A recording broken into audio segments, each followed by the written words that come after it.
crispy, crunchy, delicious bits of fried onion. Lightly lemony, lightly garlicky, tossed with angel hair pasta, Parmesan cheese, parsley, all coming together to become one of my favorite homemade Italian dishes known as crispy onion pasta. If you're not familiar with a guy named Andrew Zimmern, I'll give you a super quick bio. He's a pretty well-known chef, restaurateur, and media personality who you may very well have seen on a show called Bizarre Foods. He's also got a YouTube channel and, of course, a website. And the reason that I'm talking about Chef Andrew Zimmern today is because I'm a huge fan of a particular pasta dish that he's made very popular. And he calls this dish simply crispy onion pasta. I'm a big fan of pasta. I love onions. In fact, I'm sure they're my favorite vegetable. So naturally, this is a match made in heaven. While this is not my recipe in any shape or form, I'm nevertheless going to be making it today because I feel like it deserves to be shared with as many people as possible. And again, just so there's no question about it, and credit where credit is due, this is the Andrew Zimmern crispy onion pasta recipe. So intros out of the way, let's get right into it and start taking a look at the ingredients we're gonna need today.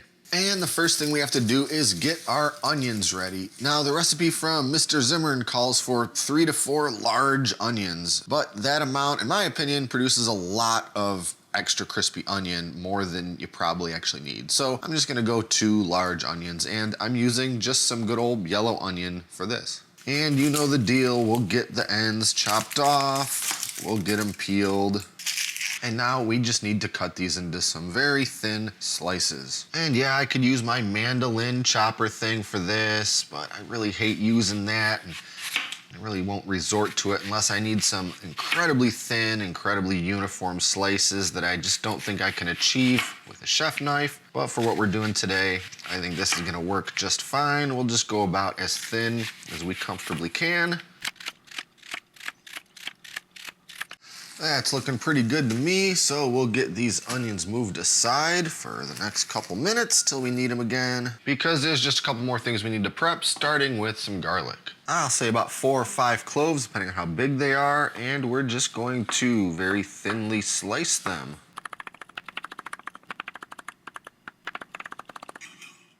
And you know we're gonna be needing some fresh Parmesan cheese for this recipe. So I'll just get about, I don't know, 1/3, half a cup of this stuff grated up on my little microplane. And I'll mention that in Andrew Zimmern's original recipe, he says use either, you know, Parmesan or Pecorino Romano, but I've always got a nice block of Parmesan on hand, so that's what I'll be using.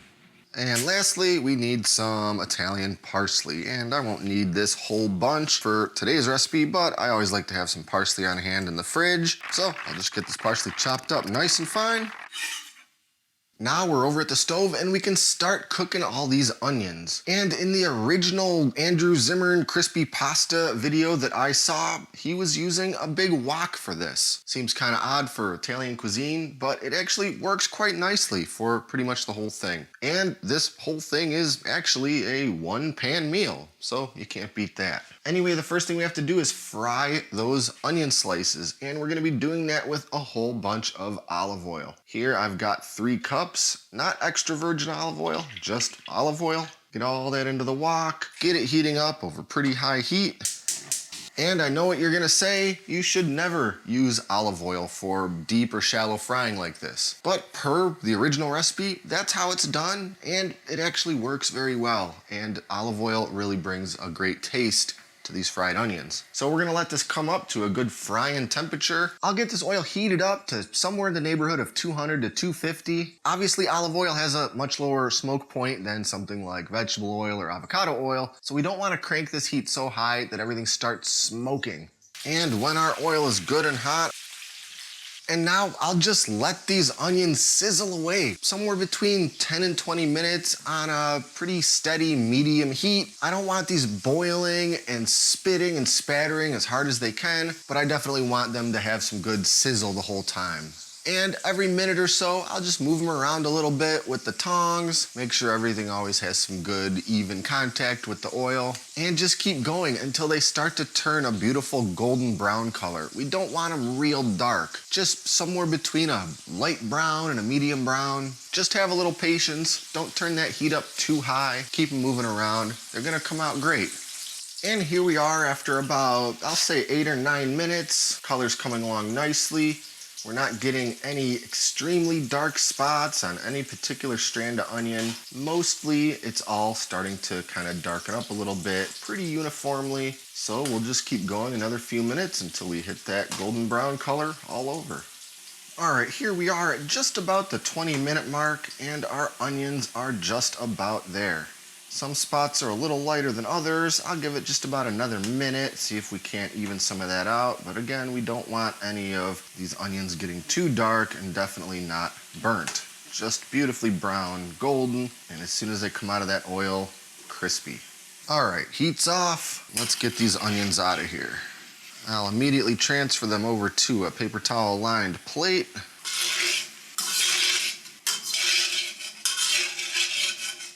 And those are looking beautiful. I'll just set these aside for a few minutes until I need them. In the meantime, we can get our oil strained and set aside because again, we are gonna be using this pan for making the rest of this dish. So I'll empty all of that oil out of there, reserving maybe about 1 tablespoon. As for all this strained olive oil, well, of course, I'll let that cool back down to room temperature and then put it back into a bottle or a jar or something and use it for things later. Yeah, it's gonna be infused a little bit with some onion flavor, but, well, that's not gonna hurt anything if I'm gonna be using it to cook other savory things. So don't worry that you're gonna be blowing through and wasting a lot of olive oil to make this recipe. You can absolutely save this.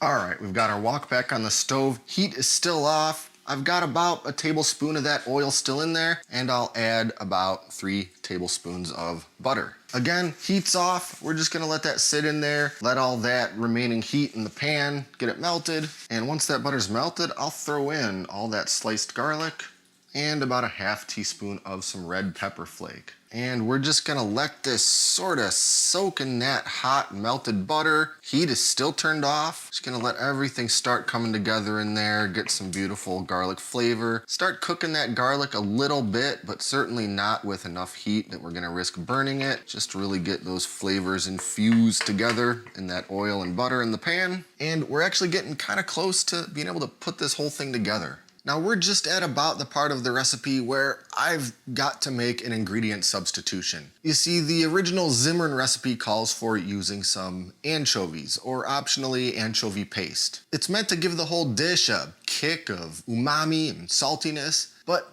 I just plain don't care for anchovies in pretty much any format. But I still do want that umami kick. So I personally substitute the anchovies with this stuff, which is mushroom powder. Specifically, this one is porcini mushroom powder. It's a great little ingredient to add to anything that you want to give just a little kick to, with a little extra flavor, a little extra umami, a little more tastiness. But it's pretty strong stuff, so we only need a little bit. And to make up for the saltiness that would otherwise be in some anchovies, I'm just gonna add a little bit of kosher salt. But if you like anchovies, use the anchovies. There's surely not gonna be any true one-to-one replacement for those. But if you're not a fan, like I'm not, well, something like a mushroom powder or even a little bit of MSG, it's gonna get you pretty close. Still super tasty, that's what I use. And now is when I'll add that mushroom powder and the kosher salt. I'm doing about a teaspoon because this stuff is pretty potent. Little goes a long way. And about a half a teaspoon of kosher salt. Let's get that all mixed into the butter and oil and chili flake and the garlic, just like we would have done if we were using the anchovies or anchovy paste. And on the other side of the stove here, I've got a pan with some salted water coming up to a boil, and we can get our noodles cooked. We're gonna be using angel hair pasta today, and that right there is about 10 ounces of dried angel hair. It's not gonna take long, so we're not gonna go far, but that does give us just enough time to get our crispy onions ready. And we're gonna take, I'd say, most of these, but definitely not all of them, and just give them a little bit of a rough chop, just to make these pieces a little smaller. And look at that. Beautifully crispy, super tasty. I've been snacking on these, of course. But we'll just give them a once or twice over with the knife. Just about like that. What we're going for is somewhere between, say, 1.5 and 1 3/4 cups of these lightly chopped onion bits. All right, we're just about ready to finish out this pasta. First, I'll get the heat back on here to kind of low and get the things in this pan to a nice warm temperature. So I'll just let this all heat up for about 2 minutes over that low, medium, low heat. All right, our angel hair is cooked perfectly al dente, and now we're going to transfer it into the wok. And I'm not worried about bringing any of that pasta water with it. In fact, I want some of it. This recipe requires some of that pasta water. That starchy water is a key component and thickening agent in this whole deal. So I've got my noodles in there, a little bit of pasta water came with it, but now I'm gonna be adding a little extra pasta water. Let's say about 1/4 cup. And just get that all gently kind of folded together. Not trying to break the noodles, just want it all incorporated at this point. Now to add a couple more things. First, the juice from half a lemon. Some of that Italian parsley, let's call it 3 tablespoons, and all of those lightly chopped up crispy onions. Once again, we'll get everything tossed together. Now is about when this whole thing is starting to turn into something magical. We're looking pretty good, but we need a little bit more of that pasta water. Again, we're trying to make somewhat of a creamy sauce. We don't want this totally dry as a bone. We also don't want it sopping wet. All right, one more ingredient before we're ready to plate. Some of that grated Parmesan. Do about 1/4 cup right in there. And I think we could use about 1 more ladle of the pasta water. The consistency of that liquid is looking really good to me. It's not dripping and sopping off everything, but there's definitely a light coating all over. Not gonna have any dry bites of pasta. That's looking beautiful to me, and it's ready. So what do you say we plate some up? Now, I'm not a seasoned and skilled spiraler of pasta, but I'm gonna see if I can't do it similar to the way that Mr. Zimmern does it, with a meat fork and a big spoon. Just get some in there and start twisting. Once you get a bunch of it on that fork, get that spoon in there. He makes it look a little bit easier than it is, but I think this is still gonna work.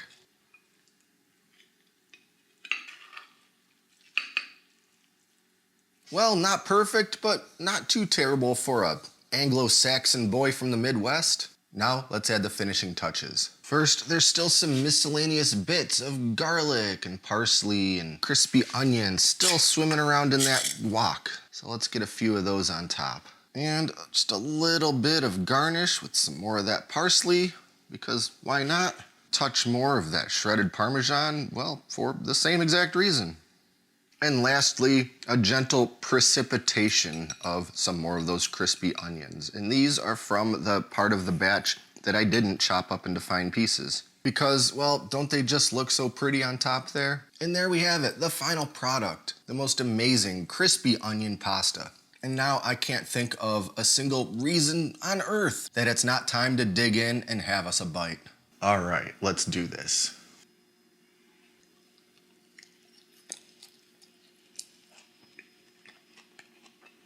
And that is just so tasty. Just the perfect, satisfying bite of pasta. I need another one.